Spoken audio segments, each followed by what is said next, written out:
The year is 2003.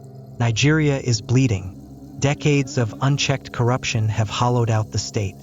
Billions of naira vanish without a trace, diverted from hospitals, schools, power grids. Civil servants go unpaid. Roads crumble. Generations grow up in darkness, both literal and figurative. The poor get poorer. The rich grow fat off stolen public funds. The people are tired. Tired of promises. Tired of lies. Trust is gone. The government's credibility is in free fall. But then a spark. Hope. The EFCC is born.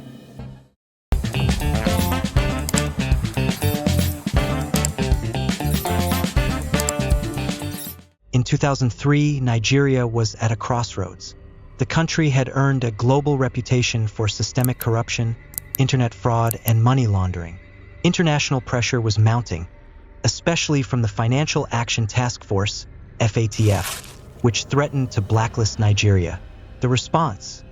The Economic and Financial Crimes Commission, EFCC, was born. Under President Olusegun Obasanjo, the EFCC was positioned as a bold, no-nonsense watchdog, empowered to investigate, prosecute, and recover assets from economic and financial crimes. It was given legal teeth, wide-reaching powers, and political backing. Nuhu Ribadu, the agency's first executive chairman, became the face of anti-corruption in Nigeria. Fearless and determined, Ribadu went after previously untouchable political heavyweights. His tenure was marked by aggressive arrests, televised trials, and asset seizures. For a brief moment in history, Nigerians dared to believe the impossible, that even the powerful could be brought to justice. But behind the scenes, the institution had no checks and balances. The EFCC was built around the personality of its chairman. As Ribadu rose, so did the potential for unchecked abuse. Ribadu's downfall began when he went after the wrong target. James Abori, the powerful governor of Delta State and an ally of then-President Umaru Yar'Adua. Ribadu was quickly removed, demoted, and forced into exile. The message was clear: EFCC was not beyond politics. In his absence, the institution began to change. Successors who lacked Ribadu's independence took charge. The EFCC was no longer feared for its impartiality. It was now selectively used by those in power. From this point forward, EFCC would be used not just to fight corruption, but to settle political scores, intimidate opponents, and protect allies. The agency's mission was compromised. When Ibrahim Lamorde took over the EFCC, 2011 to 2015, he was initially viewed as a quiet reformer, but by 2015, scandal rocked the agency again. The Nigerian Senate launched an investigation into over 1 trillion naira allegedly diverted from recovered assets under Lamorde's leadership. Whistleblowers and internal memos suggested that funds recovered from convicted looters mysteriously disappeared. Foreign assets, including London properties and Dubai accounts, were unaccounted for. The EFCC was selling seized items to insiders at below-market prices. Rather than face a full trial or public inquiry, Lamorde was quietly transferred to the police force headquarters. No one was prosecuted. No era better exposes the deep rot in the EFCC than that of Ibrahim Magu, who held office from 2015 to 2020.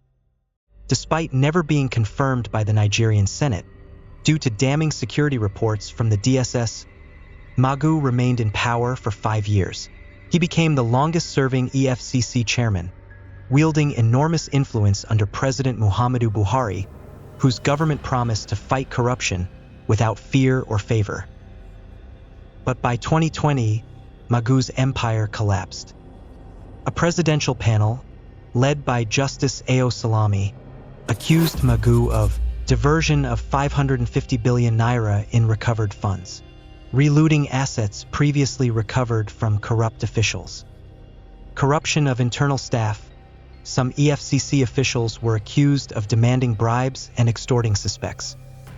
Living a luxurious lifestyle beyond his official income, including the use of private jets and real estate deals. Shocking testimony revealed that recovered properties had been auctioned off without due process, often to political cronies. Some were sold back to the original looters themselves. Yet again, no criminal charges were brought. Magu was suspended, reassigned, and then disappeared from the public scene. Internal EFCC operations remain opaque and intimidating. Interviews with former EFCC officers and insiders reveal a culture marked by political pressure. Orders often come from above: who to arrest, when to raid, who to ignore. Corruption from within.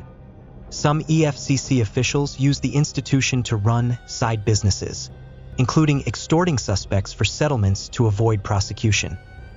Sex for favor scandals. Female suspects have accused EFCC officials of demanding sexual favors for bail or case dismissal. Internal witch hunts. Whistleblowers within EFCC have been demoted or dismissed for exposing corruption. There's little internal accountability.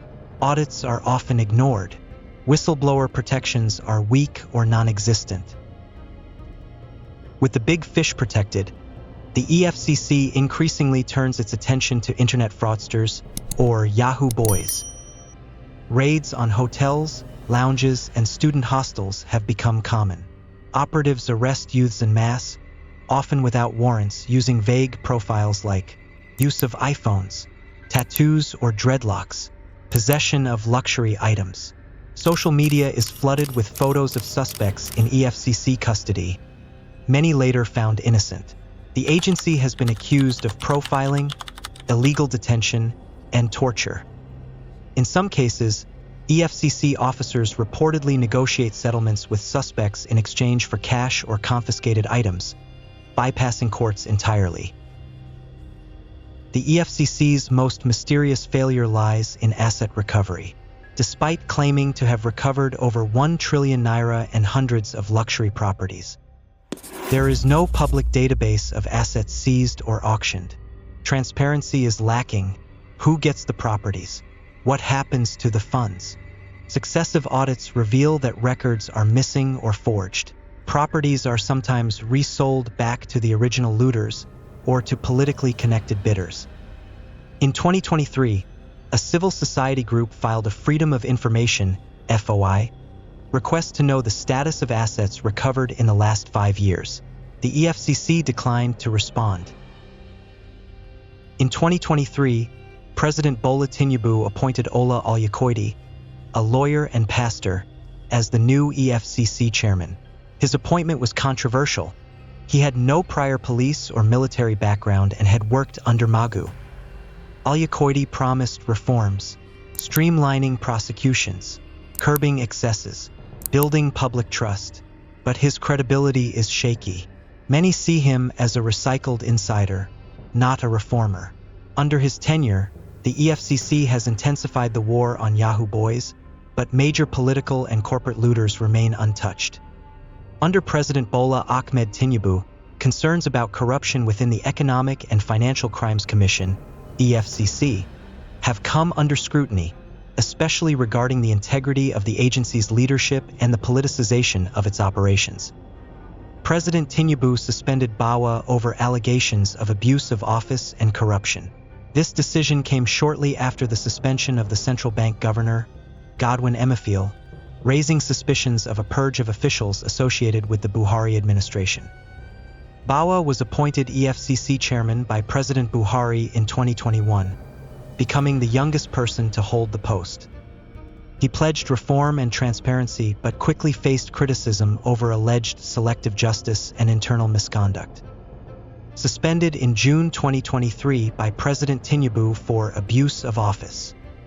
Detained by the DSS for months without formal charges. The secrecy around his detention sparked public concern about due process. No public trial or detailed allegations released, raising fears that his suspension was politically motivated. Tinubu's government is accused of weaponizing the EFCC to target political opponents while shielding loyalists. Some former governors and ministers known to have corruption allegations have aligned with Tinubu's political camp and have seemingly avoided EFCC scrutiny. For instance, Some high-profile politicians under investigation before 2023 have seen their cases go quiet since joining the ruling APC or expressing loyalty to Tinubu. Tinubu has long been dogged by corruption allegations, including asset declaration inconsistencies, money laundering links to U.S. bank accounts in the 1990s, including a $460,000 forfeiture case, allegations of opaque financial dealings while he was governor of Lagos State. Despite multiple allegations, Tinubu has never been formally tried or convicted. Supporters claim these are politically motivated attacks, but critics say his own background compromises his moral authority to lead an anti-corruption agenda. Since Bawa's suspension, the Efcc has operated under acting leadership. There's been little clarity on reforms or accountability measures. Whistleblowers and anti-corruption activists complain of slow investigations, internal corruption, and lack of transparency. Investors and international partners see Nigeria's anti-corruption campaign as weak or politicized. Citizens, already frustrated with inflation and insecurity, are growing skeptical of the government's sincerity on reform. Detentions without charges and selective justice undermine democratic norms. Under President Tinubu, the EFCC has faced leadership crises, allegations of political manipulation, loss of credibility, lack of transparency in high-profile cases. While Tinubu promises reform, many see these moves as consolidating power rather than delivering real justice. Once a symbol of hope, the EFCC is now regarded with suspicion and cynicism. For many Nigerians, the agency represents the broader failure of government. Selective justice for the poor, protection for the powerful, and endless cycles of investigation without consequence. In its current state, the EFCC protects the elite, harasses the poor, lacks transparency, operates with little oversight. The real tragedy is not just the agency's failure, but the public's loss of hope. Many Nigerians no longer believe justice is possible, and unless the EFCC is radically overhauled legally, structurally, and morally, it will remain a tragic paradox, an anti-corruption agency corrupted to the core. The EFCC's story mirrors Nigeria's corruption crisis, a noble idea poisoned by the very thing it seeks to destroy. Until the agency is cleaned up from within, Nigeria's war against corruption remains little more than a performance, where the real looters walk free and the fighters become the fallen. As long as power shields the corrupt and punishes only the weak, the EFCC will remain a paradox, a house built to put out fires, now burning from the inside. Still, there are growing calls for reform. Civil society groups have urged true independence for the EFCC, full transparency in asset recovery, special anti-corruption courts to fast-track trials, protection for whistleblowers, strict auditing of EFCC operations. Let us know your thoughts in the comments section. Thanks for watching.